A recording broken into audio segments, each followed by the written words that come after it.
Hello and welcome to Let's Talk About Brand. I, of course, am your host, Christine Gritmon. Now, we've all heard about conscious brands and how that can mean so many different things. It can mean that the product itself is environmentally better for you. It can be about manufacturing processes. It can just be connecting to a whole lifestyle. Jonathan Trimble and his co-founders at And Rising specifically work with conscious brands that are on the rise, startups that are building. And so today we're going to be talking about what does that mean? What is a conscious brand? Where does the consciousness of their process or whatever they're doing there that is conscious fit into their brand story? What do consumers want to hear? How much do they want to hear regarding the brand's processes and how it fits into their own self-identity as conscious consumers? And then finally, we're going to talk about the founders. Being a founder is always complete lunacy. Being a founder is a very intense life. So how does And Rising help those founders be a little more conscious about how they're building their brands without having it come at the expense of their own consciousness about themselves? How do you take care of yourself as the founder of a conscious brand? Are there extra concerns if you are a conscious brand versus a regular old profit-oriented type of founder? We're going to discuss all this and more here today on Let's Talk About Brand.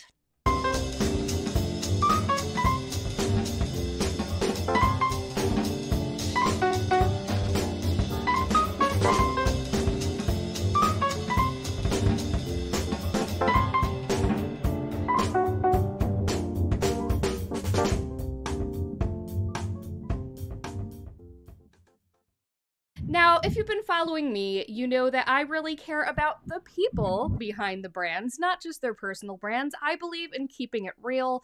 Not a huge fan of hustle bro culture. And so I'm very excited to speak to Jonathan Trimble today of And Rising, because not only do they care about the companies that they work with at And Rising, they also care about making sure the founders are practicing the same type of consciousness when caring for themselves as they do with the social good they're doing with the brands that they are building. So without any further ado, let's bring Jonathan on. Hello, Jonathan. Welcome to Let's Talk About Brand. Very nice to be here.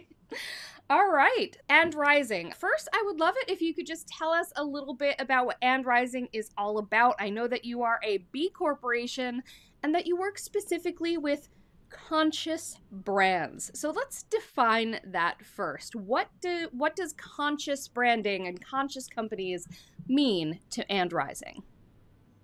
First of all, it's companies that are focused on the environment and are providing some sort of alternative that's more environmentally friendly or more regenerative than the current options that are available. If it's in food and drink, it'll almost be more oriented towards health and preventative health in some way. And then beyond that, it's simply products that support it could be mental health, it could be well-being, any consumer brand or tech really that's impacting better outcomes for the environment, better outcomes for health, better outcomes for personal well-being and happiness in the world. Yeah. So overall, making the world a better place. Gotta love that. So was that always a focus for And Rising, or did it develop over time? It developed over time. So originally we were 18 Feet and Rising, which was an advertising agency, primarily working with blue chip clients, some of which were global. So just in the independent creative agency in the usual way. And over time, we began to do more and more work for scale-ups, and scale-up brands and startup brands were inherently coming to market with new consumer stories. And those consumer stories were usually around how to make more of a positive impact, observing some of the problems with incumbents and their scale and the increasing awareness of externalities that were coming from those brands. So it happened naturally over time. We then started to specialize around those brands. And then in 2016, we formed part of Cohort 1, so the first companies here in the UK to become B Corporation, which is a type of company that specifically has multi-stakeholder reporting. So we drive for profits, but we also drive for positive outcomes for the planet, people, the environment in general, etc. And it's a structure of company that reports across all of those different stakeholders, including employees, not just the financial ones. And so when we made that shift, we then at that point began to focus on brands that did that as well. And a really good portion of our client base are also B corporations. And then in other cases, they're simply brands that are experimenting with new ways of dealing with the problems of overconsumption and the fact that we live in a consumer story that fundamentally causes more harm than it does good. Yeah, and then to 2019, we became Man Rising, focusing purely on startups and scale-ups. And it was at that point as well that we adopted an investment model whereby we take a little bit of equity in some of those earlier stage companies as well. So part investor and part marketing services firm, all around a thesis of positive impact brands. I love that. Now have you noticed a shift in how and what consumers expect in that regard in terms of brand impact? Was that sort of a rising tide that you decided to hop in on, or was that something that just came from you and your co-founders? Were you looking at the market, or were you just looking at yourselves and saying, you know what, we've been in advertising this long, let's do something different with it? Yeah, I think it was a bit of everything. One of the big things was we had a couple of friends who were working in the advertising business who themselves had an awakening of sorts, actually. In one case, had almost an epiphany and left the business to then form think tanks that started to look at this issue of how advertising and marketing in particular cause problems around the consumer story. One was a New Citizenship Project and has thrown a whole load of research and light and thinking on the power of the consumer story and how it's both positive and negative. And the other became an environmental activist, actually, and helps train boardrooms in advertising around purpose and positive impacts and things like that. So we were around those people. Some of them started actually in and within our offices. So we started to pick up what they were doing.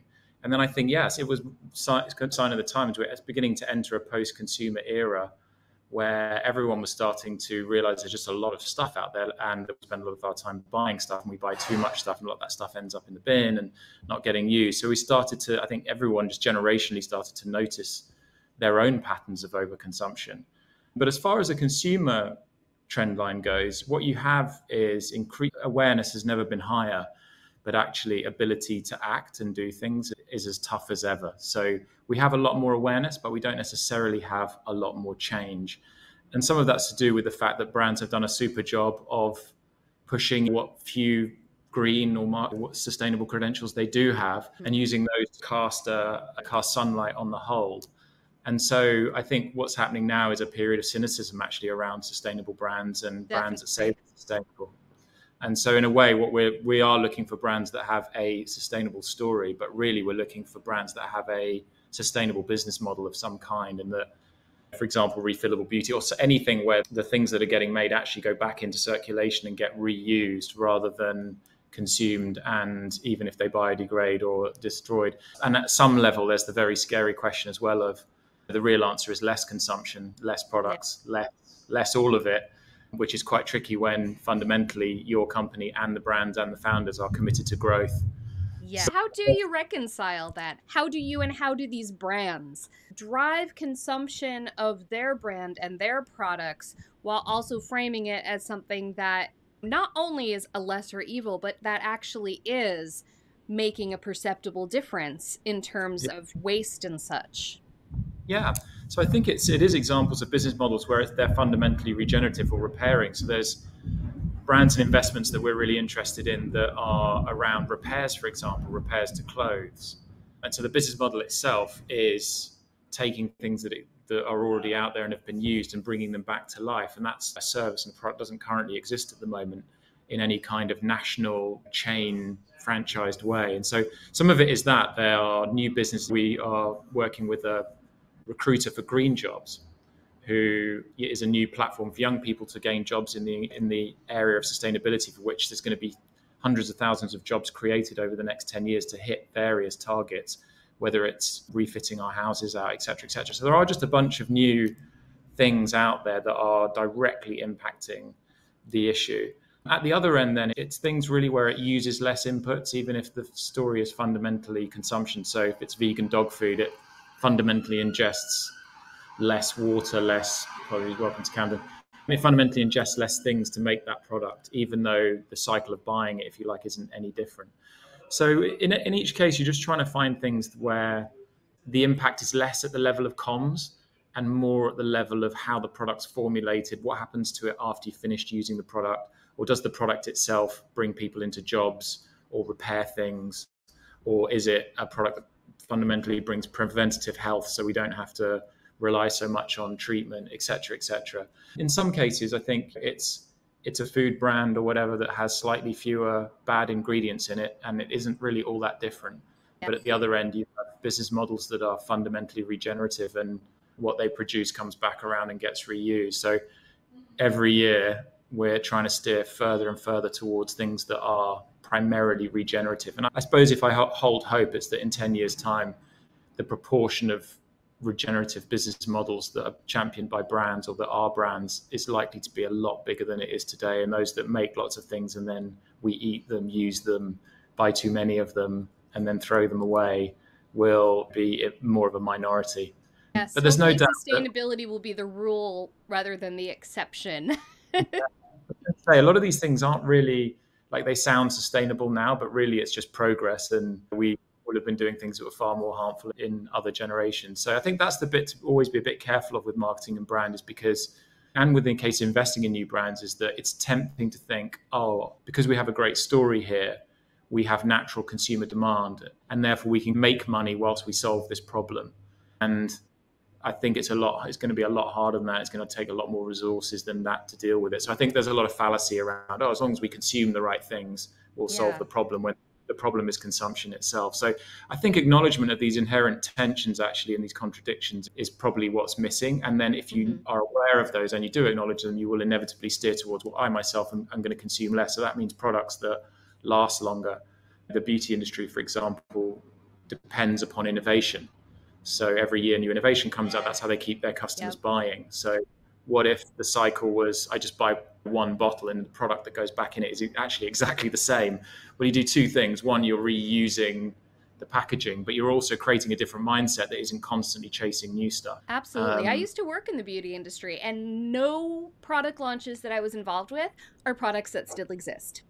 Yeah, it's amazing. A lot of them have had the next versions of them. They've had further innovations, but nothing I worked on exists anymore, which is so strange because, of course, at the time it was, here's the latest innovation, here's a really big, exciting thing.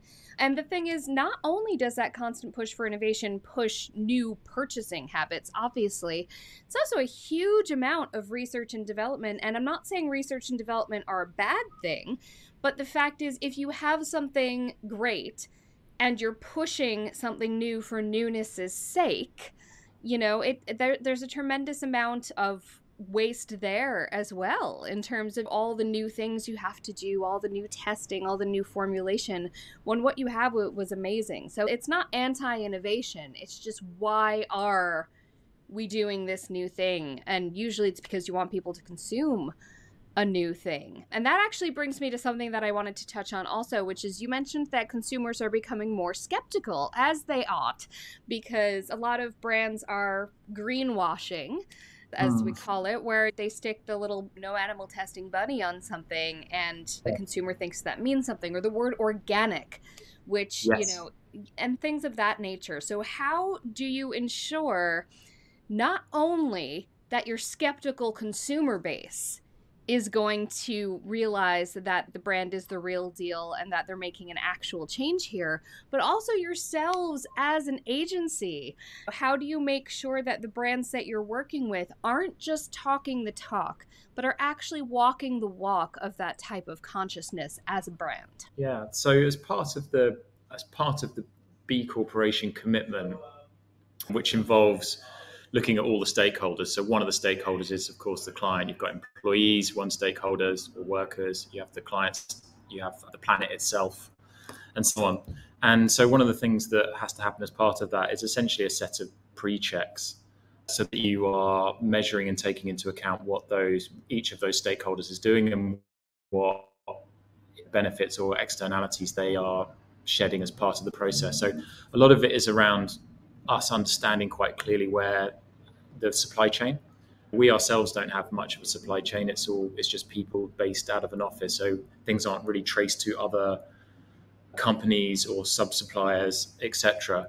But in the brands cases, they are. And in many cases, they're being manufactured by other companies, and the brand is either the label on it or it's the marketing function of it. So it's really peering inside those supply chains. And then after that, it's really no more complicated than seeking the advice of those that are really studying the topics and getting their opinion. Because one of the things that gets really tricky is that you get a product that is seemingly better than what's available, but specialists will then disagree as to whether that's the case or not, or how far that's the case or not.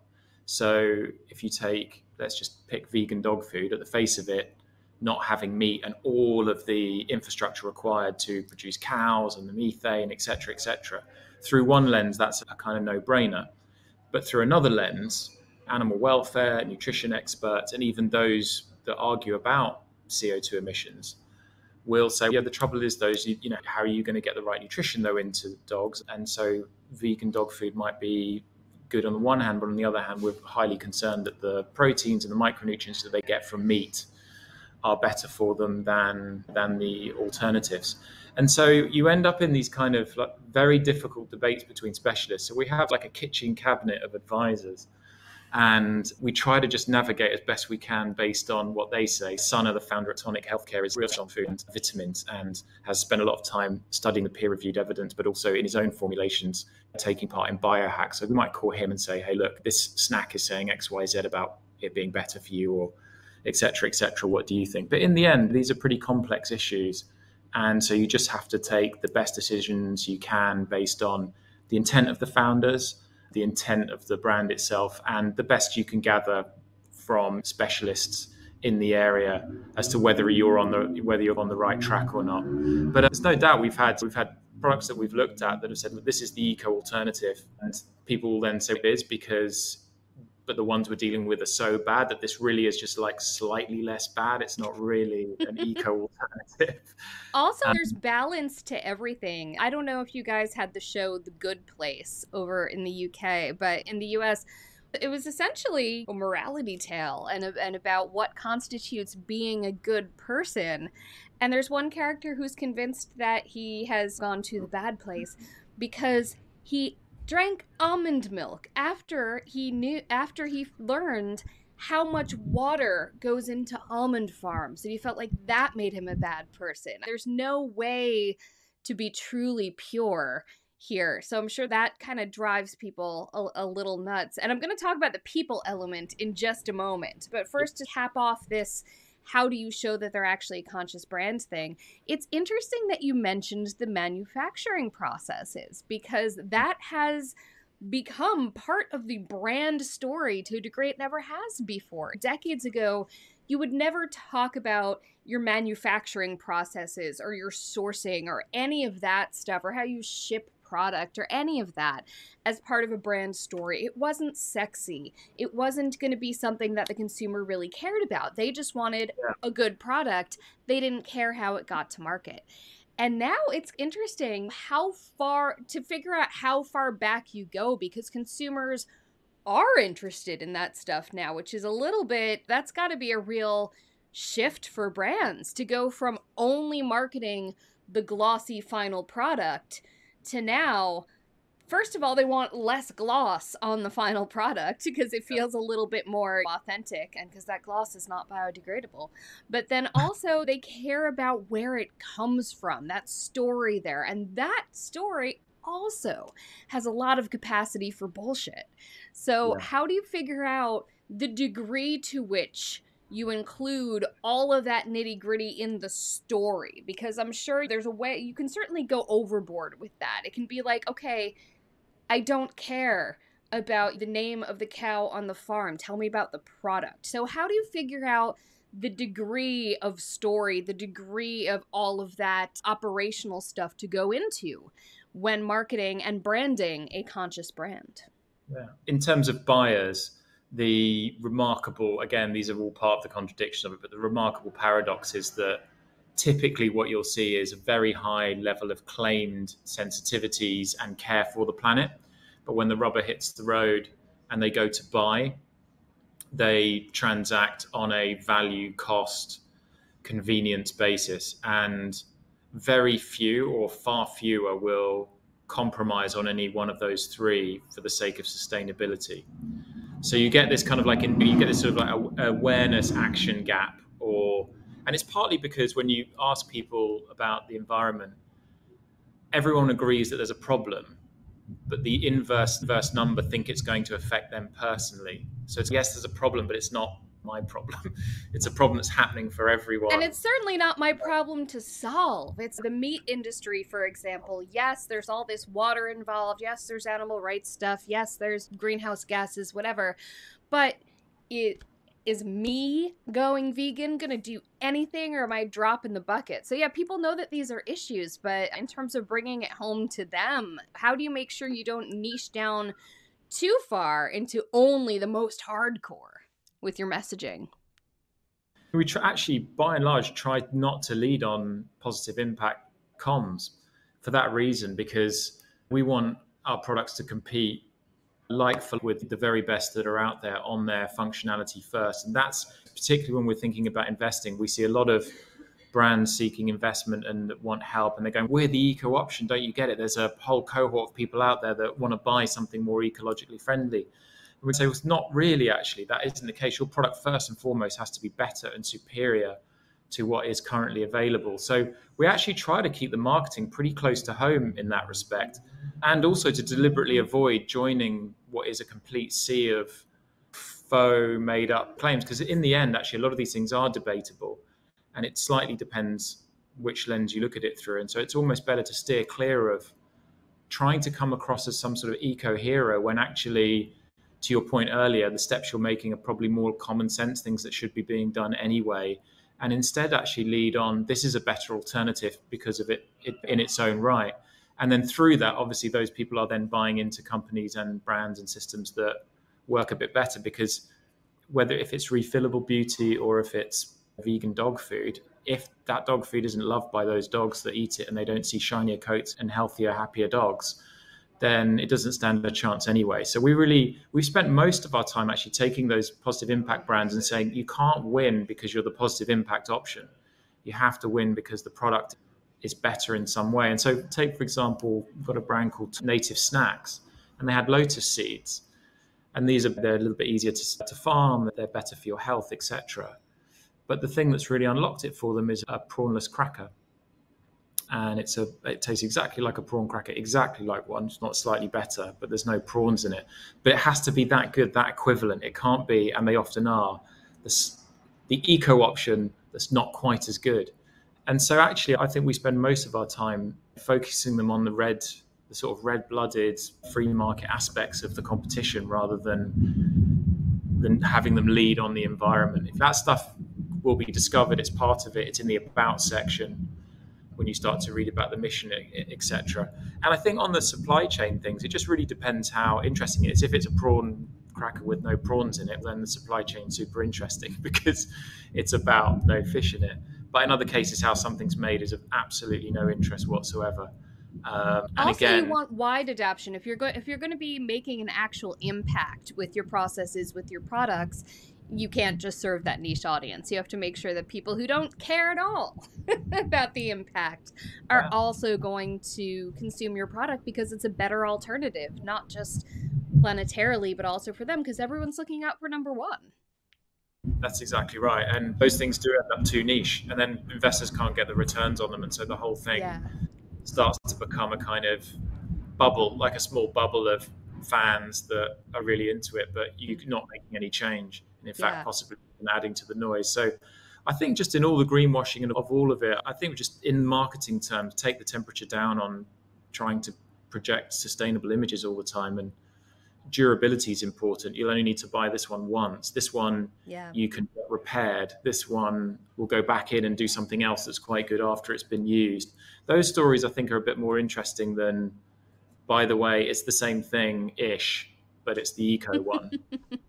I think increasingly it is going to be about regenerative rather than positive impact, because all roads lead back to the consumer story being the problem. And Rising, even as a B corporation, we're fundamentally operating within that storyline.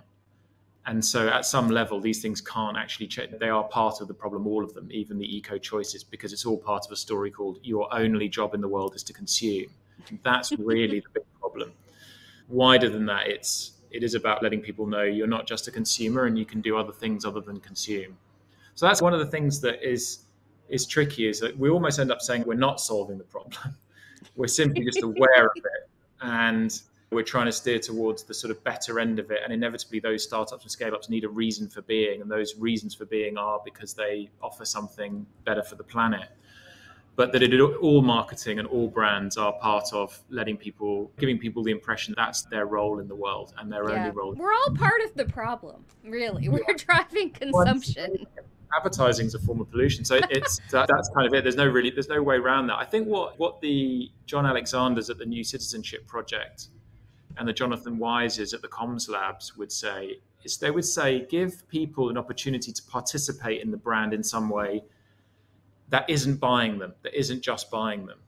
And what are the tools and opportunities and platforms you can give to them to do other things that remind them that they're not just there to buy? And actually, a lot of those things are, you would call brand stuff. And brand is incredibly powerful. So there is a point at which it can square, or you can square the circle by saying, okay, let's get them engaged in things that aren't buying stuff. And that way they'll buy less. Examples of that? Are you talking about givebacks or charity or ways of participating in a larger movement beyond just buying the product? There are some kind of like really, we'll do bad over here and then we'll all do good together over here stuff, where we'll gather their audience and go litter picking or give money to charity is a fairly clever, we'll make all this damage here, but we'll do that there. So there's those levels of it. But there are more fundamental levels, like John advocates for crowdfunding in the sense that actually being shareholders and being able to go to AGMs and make company decisions. I think that's really where he's headed with it. It isn't, hey, let's just do some beach cleaning together on a Sunday. It really is at the level of, do they have any agency? Do they have any say? Is it a lifestyle? Are you just purchasing a product, or are you embracing a lifestyle? Which, of course, comes back to brand. Yeah, exactly. Yeah. So it's a knotty little puzzle, but I think as long as you're aware that, I guess we're very conscious that we're not the solution, and you start from there, because I think that's where the delusion and the kind of dark side of it rear its heads. It's utterly realistic at all times that more products is always more of the problem. But until yeah, go on. It must be a really interesting collection of founders then, because the thing is, founders of companies, especially brands that are growth oriented, it's always an interesting sort of person who decides to put a new product, a new company, a new brand out there into the world. But when there's this consciousness element to it also, there must be, I'm sure that it's a mixed bag where some people have this sense of mission and maybe lose sight of the fact that, well, you're still selling a product. And I'm sure there's other people who come at it from the other end, who they've got this great product and they decide to hop onto the consciousness bandwagon because it'll be good for the brand. I'm curious about how that tends to shake out with what you've seen with founders. You don't have to talk about your specific clients, but you operate in that world. I'm sure you see the competitors as well. How do the founders tend to differ from ordinary founders when it comes to conscious brands that you've noticed? There are definitely some that are just brilliant at PR. And when you're raising money and when you're trying to get an early stage brand out there, that kind of skill is pretty effective. But they are total believers in everything they're doing as a solution. And so those people, actually, we end up tending not to work with them. We're not those kind of people ourselves, but because it requires a real suspension of disbelief around some of the things that you know. So there definitely is that there. There is this is a way to gain traction. I'm doing the Lord's work. Join the crusade, or you're a non-believer and we don't want to talk to you. You're not part of the world that we believe in, kind of thing. Most of the founders are actually frustrated by some sort of category injustice. So there'll be something happening in the category, not so much the planet, that they're frustrated by. So something in the manufacturer, or something they're not telling the consumers, or a cost that's laced in that shouldn't be there. And so it's more that they're frustrated by. So it will be in the beauty industry, it will be the hidden tons and tons of new products that simply end up in landfill that never get discussed. And so it's things like that they are like, if people really knew what went on, they would think differently. And I think that is true. If they really stopped and thought about it, they would, and some Netflix documentaries and things like that have done that kind of spotlight into the issue, I think has resulted in people making changes around what they choose to buy or don't buy and what they do. It's just most people don't have the time to deep dive in that way. And they don't know what to trust either, and who's telling them, and so on and so forth. So it's more category injustices that they're frustrated by than it is, say, like a wider moral good or things like that. And as you pointed out, supporting a brand is an easy way to feel like you're doing something, which makes sense. We were talking before about how brand can connect to wider lifestyle, and it can connect to a sense of self-identity too. That's a huge pull. Huge In branding. It's, I support this brand, and here's what that says about me as a person. Now, to continue with the founders track, I know that at And Rising, you're also working with founders on their own well-being and their own lifestyle, because of course we know that the startup lifestyle is crazy, is hectic, and we've all been inundated with those kind of hustle bro mentality things, and a lot of founders feel they need to do that. I think hopefully that's easing a little bit now that the internet has turned upon those hustle bros. But I think especially when it comes to conscious branding, I would imagine there's a weird sort of feeling, because as you said, we're doing the Lord's work here. So I'm sure that can be a bit extra draining. It's not a job. You don't shut it off. And no founders really shut it off anyway, no matter what they're doing or what they're selling. But especially for consciousness, people in the consciousness space, people in the making the world a better place space, what unique challenges have you seen them have regarding making sure that they're taking care of the environment of themselves and their well-being? And how does And Rising work with them on that sort of thing, making sure that they're not just making the world a better place, but that they're able to be in a good place in the world as well? Yeah, they're very linked, and empathy of the founder as a general outlook on life or capability in life obviously directly flows into empathy in the business. And exactly to your point, the role model that we are given of founders just isn't that. They're not very, in fact, they're psychotic. So it's almost cool to be this sort of and we're making TV shows about them and laughing at them, but they are nonetheless still held up as this is what it means to be a founder. And I think there is some change and acknowledgement going on there.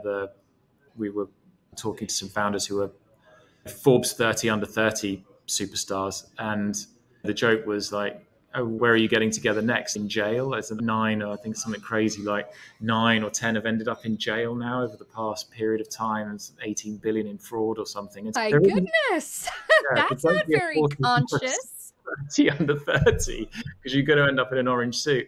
And so it's kind of, I think there is a bit of a change in that kind of heroic, at any costs, maniacal way of going about things. But it's definitely the story we're told, and it's definitely the success stories that we hold up and that we can see do have this incredibly focused, selfish pursuit of individual outlook. So that's one part of it. Inevitably, people that are around these other slightly more soulful products aren't really like that prototypical personality type, and so they're looking for other places that they can almost express their own ways of being founders and not get ruled out by investors who likewise are incredibly self-interested. At the end of the day, it is great to do good things in the world and so on and so forth, but if $1 doesn't come back with 3, the whole game collapses. And there's a lot of failure.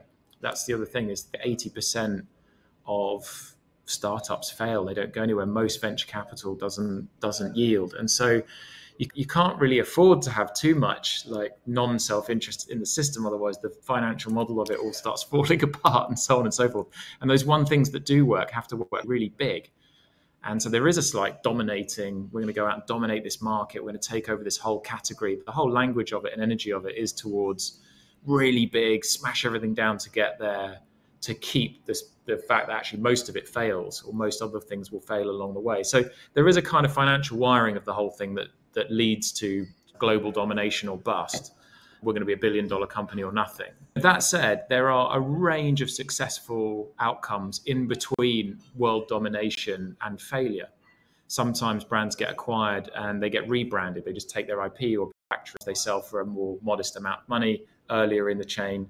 So First of all, it's not entirely the case that it has to be all or bust. There's a range of successful things that look successful in between, including, by the way, not selling your company, not taking on investors, and simply making a really good product that you're proud of, that has a community around it, that sustains your salary, the salary of the people that are working there, to enjoy your work and community together. And if you take someone like Jason Fried at 37 Signals, the makers of Basecamp, which is like Slack. It's a business-to-business sort of creative tool for project management that's acknowledged globally. They've never taken investment. And unlike Slack, unlike Salesforce, some of their competitors, they haven't taken that path at all and speak fairly regularly about the benefits of that. So there is a sort of alternate to the venture-funded system called just build a sustainable business for you and bootstrap it and enjoy having a community of people that work around it. But founders themselves have other stresses as well, which are mainly to do with, I think, two specific things for founders. You're right, they're born not made, so they have a calling in them generally to go their own way, and that seems to be part of their attitude DNA that's not come from any. It might come from the parents, maybe it might come from some circumstance, but almost seems to be born into them. But after that, once you launch, there are two things happening. One is, like any creative act, there's a profound amount of that person in that company. And so whether it does well or badly, it's very hard not then to take as a direct reflection of you, the person, at your very core. Because exactly like a creative act, it's something very personal that's come out and is being expressed in the form of a company. It's not like working for a company where you can say, oh, it's the company, it's not really me.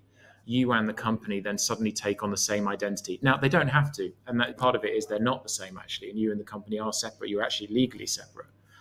But the typical thing that happens and the typical kind of mental strain that happens is that me and the company are the same thing.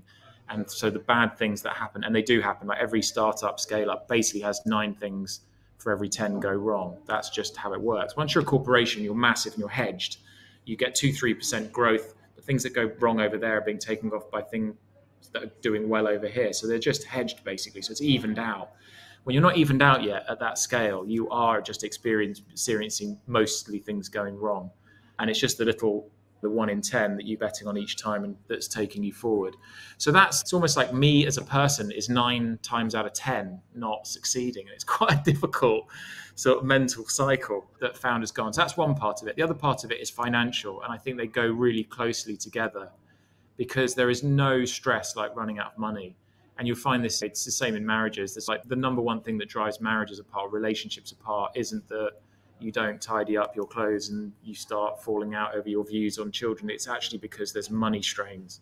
And as soon as there's money problems, the psychological stress around you, because it's survival, it'll drive the survival instincts around, am I fundamentally going to be able to look after myself? And even if actually you're drawing a salary, you have some funds in the background, your mortgage isn't affected or whatever, a company running out of money still has the same feeling as you running out of money or it running out of money, and you have people's salaries and other people that are dependent on that company. So those are two very specific forms of stress. And because the failure rate's so high, it follows to say if founders were handling that stress better or weren't necessarily gluing themselves and their identity in that way, I don't think there's any getting around the funding, by the way. You can't meditate your way out of a lack of capital. But, that aside, and taking into account that things do come forward to help you, there's lots of resources available. You can usually last quite a bit longer than you think if you cut costs. Then the success rate of some of these brands would be a lot higher, knowing that, having the experience of that. And we've started to notice here, since we've been working with startup and scale-ups, that quite a big part of our value isn't at all in the scope of works that we're delivering.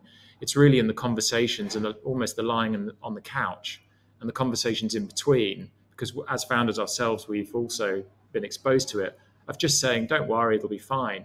Much in the same way that you do with a child or something like that, like you've just seen around a few more corners than they have. And so you're in a position to say, I know it feels like this is all very uphill and going wrong, but I can assure you that it's just part of getting from A to B to C to D. And one day you're going to get there. And a lot of it is just day-to-day stress that can be dissipated. It's not fundamental. It is just, I just need to process it as part of the day. So noticing that, we have started to look at combining like a scale-up school that helps educate founders, particularly at their early stages, with practices like yoga and breathworks and spending time in the countryside and learning how to surf and sound baths. And so in September, we're running a retreat for founders and marketers to put together the two things, do a bit of marketing and scale-up planning, hear ideas from different brands, learn best techniques, best practices, that kind of thing, but also learn about breathwork, do a bit of yoga. It's staged out in Kabila, Cornwall, so you'll be out in the wild with fires and campsite fires, with conversation and processes like letting go and vision and surrender and flow and spending time in nature. And all of those things serve to increase empathy. And there's no doubt then that at some level that will flow back into the brands and how they act and how they behave and what kind of products they put out, and their own, that it will affect the relationship between the brands and the world as well. So a surf experiment that we're running in September for the first time. So keen to see how that goes. Absolutely. My goodness. That's part of the process that's changing. It's not just the manufacturing of the products, it's the manufacturing of the brand by the people who, you want to make sure that they are sustainable as well. Sustainable wellness for well-being. All right, this has been fascinating, Jonathan. Thank you so much for being here. I would love it if you could tell the folks at home where they can find you, why they should find you, and what they will find there. Oh my gosh. You will unfortunately find me on LinkedIn and nowhere else. I speak infrequently, a couple of times a month, on all things brands, marketing, and tech. So there's usually some little bits of insight that we're picking up from the front lines of what we're seeing. We process, 10, 20 new startups a week. We're running tons of media experiments all the time. So we're across all the sort of latest dashboards and things. So in my content feed, you'll see little snippets coming from that stuff that we're picking up. Actually, just really keen to hear from people who like what we're doing, know other founders that are in this kind of space, because it's a slightly different frequency, I think, than most consumer venture firms are in. And so, yeah, we're keen to find our people, I think, so to speak. And so please do reach out if you're interested in some of the crossovers and the blurring of worlds that I've mentioned in today's podcast. But we're always keen to hear about new and better ideas that are consumer brands and tech, and always happy to share what we know about those things as well, if you want to link in with me. Sounds good. All right. Thank you so much for being here, Jonathan, and for talking to us about conscious branding. Thank you very much for having me. And thank you for joining us. And thank you for joining us today for Let's Talk About Brand. Whether you are listening on your podcast player of choice on the Adweek Podcast Network, or if you're watching the video podcast on YouTube. Either way, I am here every single week talking to another guest expert about another element of branding. See you next week.